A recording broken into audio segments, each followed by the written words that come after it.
2019, and the attacks on Hunter Biden began almost immediately. The president has felt a certain measure of guilt about the fact that if not for him being a candidate, his son would maybe not be going through this. We heard some of that in the statement today.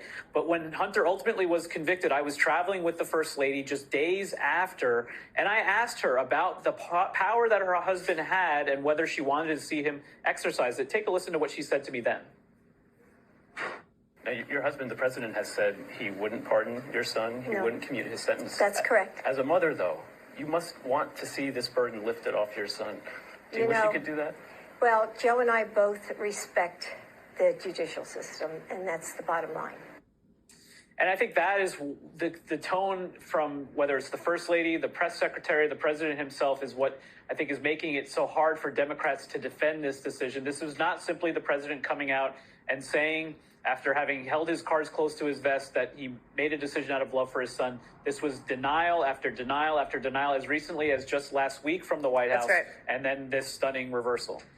Okay, let's talk about the scope of this pardon, because it is sweeping. It covers a period of 10 years. It covers anything basically from, I think it was December 1st, 2014 to December 1st, 2024. Saha, let me ask you, is there any discussion to try to rein this power in for a future president where you are?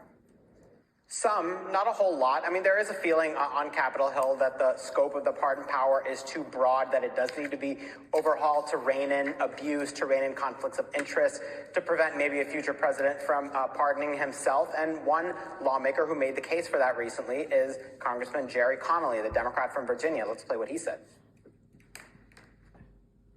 I really think we have to revisit the pardon power in the Constitution. And at the very least, I think we've got to circumscribe it so that you don't get to pardon relatives, even if you believe passionately they're innocent or that their cause is just.